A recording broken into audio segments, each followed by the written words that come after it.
Un saludo a los salvadoreños de los Estados Unidos, de Canadá, de Suecia, de Australia y de cualquier otra parte del mundo. Aquí va el saludo a los que viven en España, a los que viven en Italia, en Milán, o en el sur, o en otra parte del mundo. Este día vamos a hablar de lo que podemos nominar las relaciones de El Salvador con China. Este es un tema amplio y multicolor, porque se puede entender también las relaciones de El Salvador con China, Taiwán. Históricamente, las relaciones del país han sido con China, Taiwán.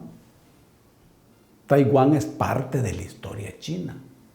Recordemos un poco que durante la lucha por la Revolución China, al final de los años 40 del siglo pasado, las fuerzas y los ejércitos dirigidos por Mao Zedong derrotan lenta y sangrientamente a las fuerzas dirigidas por Chiang Kai-shek.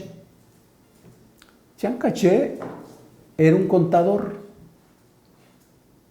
cuñado del doctor Sun Yat-sen, un importante reformador chino. Pero al verse derrotado, se refugia en una isla china llamada en ese momento Formosa, que es un nombre portugués que quiere decir isla hermosa. Esa isla tiene 38,000 kilómetros cuadrados de extensión y cerca de un poco más de 30 millones de habitantes.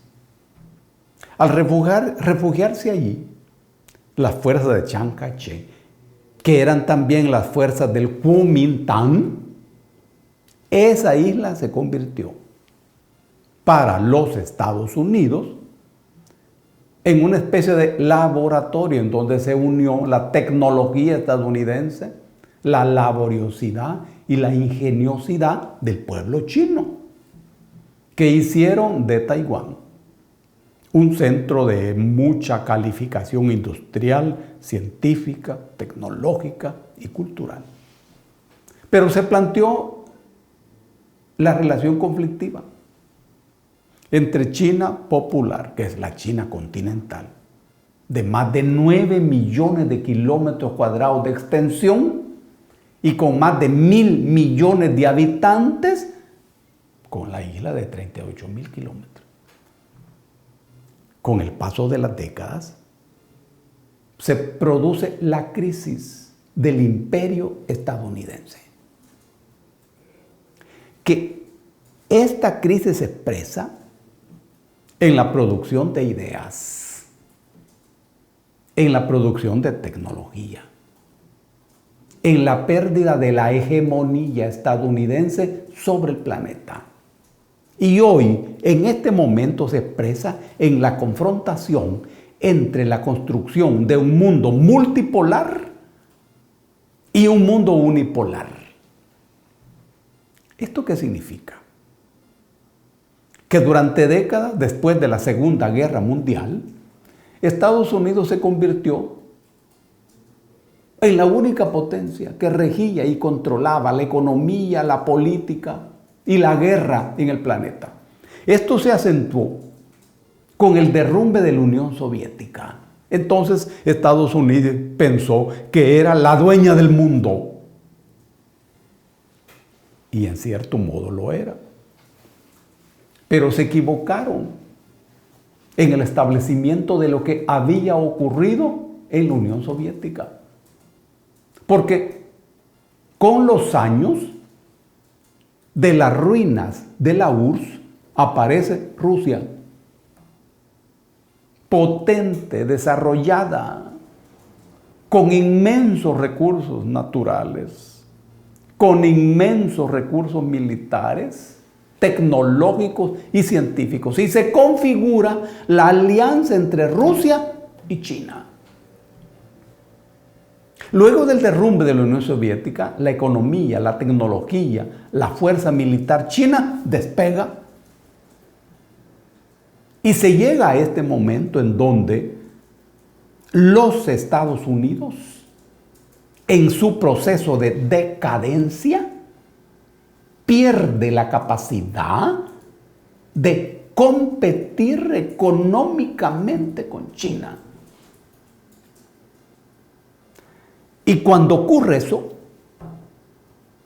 esto se conjuga con otros elementos del escenario. Estados Unidos es hoy el país con la mayor deuda en la historia del capitalismo. Y China es el mayor acreedor de la deuda de los Estados Unidos. China, Rusia, Corea del Sur, Japón, Arabia Saudita son los mayores acreedores de esa deuda. Estados Unidos no puede pagar esa deuda. El momento en que esa deuda sea cobrada, Estados Unidos se declara en quiebra. Y vos te preguntás, ¿y por qué no ocurre eso? Es que si el acreedor hace quebrar al deudor, entonces el acreedor pierde su dinero. Entonces, ¿y quién sostiene a los Estados Unidos entonces? China. Y mira qué momento. En el momento de esplendor, Estados Unidos levanta la bandera del libre mercado, de la libre competencia.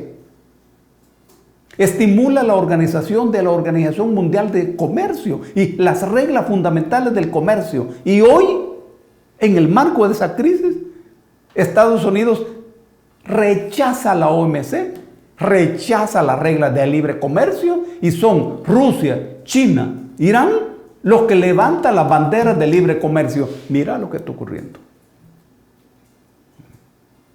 Ahora bien, en el caso de nuestro país, El Salvador es el último país del continente americano, el más atrasado, el que menos ciencia y tecnología tiene.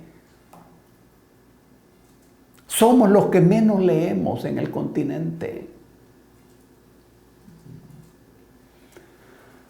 Los que menos filosofía hacemos.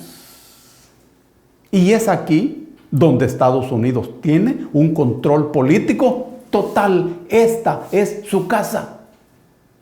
Es de ellos. Por eso es que vos oís a la embajadora de los Estados Unidos interviniendo en cosas rigurosamente domésticas del país. En temas como la corrupción. E hizo muy bien Monseñor Goyo Rosa cuando le dijo que ese tema de la corrupción está también presente en los Estados Unidos. Y le dijo el cardenal, hay que pensar bien antes de tirar la primera piedra. Maravilloso, cardenal, le mando un gran abrazo. Es rigurosamente cierto. Lo que ha ocurrido en las relaciones entre El Salvador y Taiwán se inscribe justamente en este escenario. No sorprende a nadie. En primer lugar, no sorprende a Taiwán. El gobierno taiwanés sabe muy bien que este es un proceso indeclinable e indetenible. Es parte de la historia. Y en este momento, Taiwán tiene un trato especial de China. Los ciudadanos de Taiwán son al mismo tiempo ciudadanos chinos, con facilidades especiales en China. Y hay un intenso intercambio económico y tecnológico. ¿Cómo no lo va a haber? De modo que lo que ha ocurrido no sorprende a Taiwán. No sorprende a China. Y a los Estados Unidos no debiera sorprenderlo. Porque los más inteligentes de los Estados Unidos saben que ese es un proceso inexorable. Ahora bien, ¿cómo es eso? Que un pequeño país que depende de los Estados Unidos en donde hay incluso en la cultura de la clase dominante una cultura entreguista y antipatriótica con respecto a ese imperio. Que ese país, que es una plaza política de los Estados Unidos, de repente entable relaciones con China, con continental. Esa es una sorpresa muy desagradable. Y harían bien los jefes de la Casa Blanca en preguntarse por qué. ¿Qué es lo que está ocurriendo? Algo parecido ocurre en las reiteradas revelaciones del papel de China en el Golfo de Fonseca. Y entonces los Estados Unidos, que han sido hasta ahora los adalides del libre comercio, están buscando la manera diversa de impedir eso. Habráse visto. ¿Y acaso no son ellos los adalides del libre comercio? ¿Y cuál es el problema? Que cualquier país, hoy es China, pero puede ser otro. ¿Y acaso no es negocio? ¿Acaso no es comercio? ¿Qué es lo que impide que Estados Unidos intervenga comercialmente en el puerto de la Unión? El drama es que ya no tienen capacidad de inversión. Y los chinos sí. Y hoy, en medio de la noche de la especulación, se entablan las relaciones diplomáticas con China Popular. A mí me parece que esa es una decisión políticamente correcta y sin duda económicamente necesaria. Por supuesto que este es un momento áspero para el gobierno del FMLN. Es el momento cuando son más débiles, con mucho descrédito, con ninguna autoridad, con un partido político desgreñado. Pero ellos sabrán por qué en este momento toman esa decisión. Ellos sabrán. Uno pensaría que era una decisión a tomarse al principio del gobierno, porque de todas maneras se iba a tomar. Miren, esto es como la desdolarización. De todas maneras, el país va a tener que zafarse de la coyunda del dólar. Y es mejor hacerlo lo más rápido posible antes que sea más costoso. El dólar se derrumba, porque el dólar es la base del imperio estadounidense. Y no soporta la fuerza del yuan, del rublo. Mira lo que ocurre con Venezuela, con el petro, librándose del dólar. Eso es lo que ocurre con las relaciones con China. Tarde y temprano eso iba a ocurrir. Ahora, ¿y cuál es la naturaleza de esa medida? Es una medida capitalista. China es un país capitalista que se mueve de acuerdo a las reglas del mercado. ¿Y entonces cuál es el problema? ¿O acaso Estados Unidos está en contra del capitalismo? Lo que ocurre es que Estados Unidos apoya el mercado cuando ellos lo controlan. Apoyan las intervenciones militares cuando ellos las hacen. Ustedes, estadounidenses, aprovechen este momento para mirar hacia adentro de ustedes mismos. ¿Quién es el que tiene más bases militares en todo este planeta? Ustedes, estadounidenses. ¿Y cuánto les cuesta a ustedes cada base militar que tiene regados en todo el planeta? Inmensa cantidad de dólares.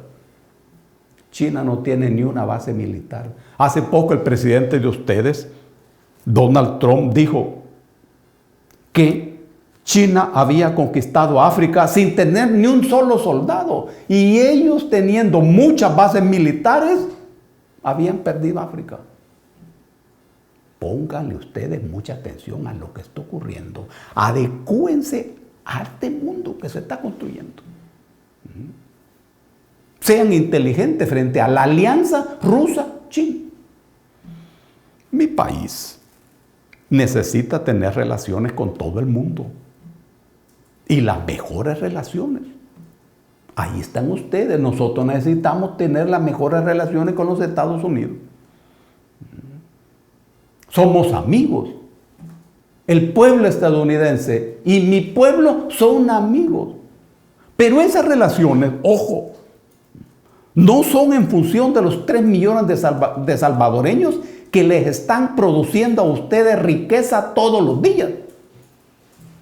No, es porque somos pueblos que ocupamos el mismo continente, para bien o para mal. Estamos cerca de ustedes, pero ustedes están lejos de nosotros. Aprendan a mirar el mundo de otro modo. Ya vamos a ver el impacto económico de las relaciones con China. Salgan ustedes del asombro. Recuerden que Moctezuma perdió la guerra con España por el asombro. Pongan los pies sobre la tierra. Esta decisión que ha tomado el actual gobierno la iba a tomar cualquiera de los gobiernos que viniera, en este o en otro momento. Claro, estamos interesados en que el trato con Taiwán sea un trato con dignidad, respetando y teniendo en cuenta los intereses del pueblo de Taiwán. Estamos interesados en eso. Y no terminamos de agradecer toda la colaboración y toda la ayuda que Taiwán le ha dado a mi pueblo. Y seguimos siendo amigos entrañables con el pueblo de Taiwán. Y abogamos por ese trato digno y honesto con Taiwán. Pero también con todos los imperios.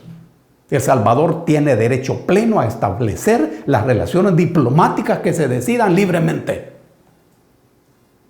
Piensen eso ustedes allá en la Casa Blanca. Un abrazo a todos los salvadoreños que nos miran y que nos escuchan.